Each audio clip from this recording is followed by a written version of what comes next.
भगवान श्री कृष्ण और युधिष्ठिर महाराज के बीच संवाद हो रहा था। युधिष्ठिर महाराज ने भगवान श्री कृष्ण से कहा, हे केशव, मेरा प्रणाम स्वीकार करें और कृपा आप मुझे चैत्र मास के शुक्ल पक्ष में आने वाली एकादशी के विषय में बताएं। युधिष्ठिर महाराज की बात सुनकर भगवान श्री कृष्ण ने उत्तर दिया, प्रिय युधिष्ठिर महाराज, चैत्र मास के शुक्ल पक्ष में आने वाली इस एकादशी को कामदा एकादशी कहते हैं।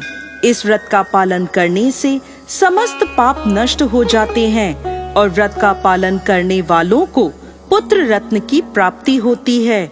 इस प्रकार भगवान श्री कृष्ण ने कामदा एकादशी की व्रत कथा कहना प्रारंभ किया। अनेक वर्षों पूर्व रत्नपुर नामक गंधर्वों और किन्नरों के राज्य में उनके राजा पुंडरीक निवास करते थे। गंधर्वों और किन्नरों के इस राज्य में सुख समृद्धि और प्रसन्नता का वास था। इस राज्य में एक श्रेष्ठ अप्सरा ललिता अपने पति गंधर्व ललित के साथ रहती थी। वह दोनों सदा एक दूसरे के प्रेम में लीन रहते थे। एक दिन ललित राजा पुंडरीक की सभा में नृत्य और गायन प्रस्तुत कर रहा था, परंतु उसके साथ उसकी प्रिय पत्नी ललिता नहीं थी। नाचते और गाते समय उसे ललिता की याद आ गई और उसके पैरों की गति धीमी हो गई। उसकी जीभ लड़खड़ाने लगी। तब सभा में उपस्थित नागराजों में श्रेष्ठ करकोटक नाम के एक नाग को ललित के मन का संताप ज्ञात हो गया। उसने राजा पुंडरीक को ललित के पैरों की गति रुकने एवं गायन में गलती होने की बात बता दी।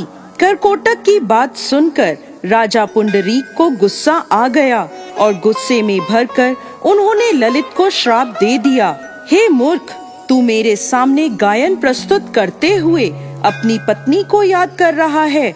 मैं तुम्हें नरभक्षी राक्षस बनने का श्राप देता हूँ। महाराज पुंडरीक के इतना कहते ही वह गंधर्व विशालकाय राक्षस बन गया। उसका भयंकर मुख, विकराल आँखें, जिन्हें देखने मात्र से भय उत्पन्न हो जाता था, ऐसा राक्षस होकर वह अपने कर्मों का फल भुगतने लगा।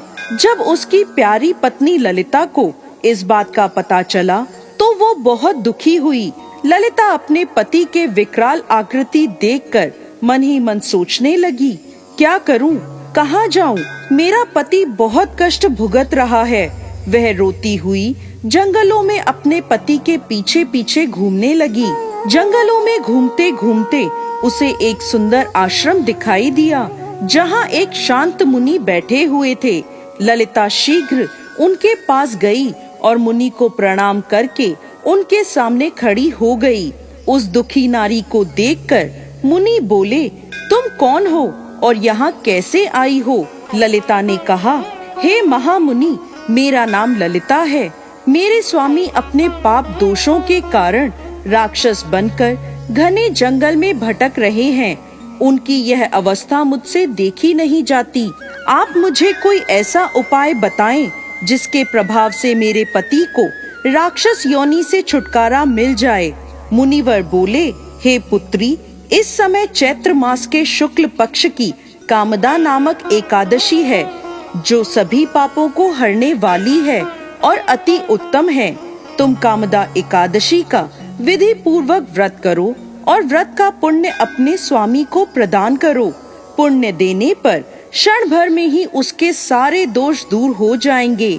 मुनि के यह वचन सुनकर ललिता ने कामदा एकादशी का विधिवत व्रत और पूजन किया। पूजन करने के बाद वह उन्हीं ब्राह्मण ऋषि के समीप गई और अपने पति के उद्धार के लिए यह वचन कहने लगी, मैंने जो यह कामदा एकादशी का व्रत किया है, इसके पुण्य के प्रभाव से मेरे पति को राक्षस योनि से मुक्ति मिल जाए।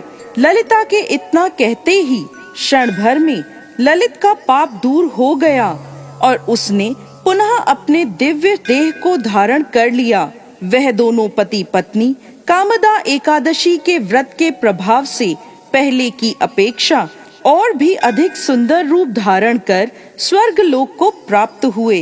हे धर्मराज युधिष्ठिर, मैंने संसार के हित के लिए आपके सामने इस व्रत का वर्णन किया है। कामदा एकादशी ब्राह्मण हत्या आदि पापों से मुक्ति प्रदान करने वाली है। राजन, कामदा एकादशी की कथा को पढ़ने सुनने से वाजपेयी यज्ञ का फल प्राप्त होता है। जय श्री हरि विष्णु।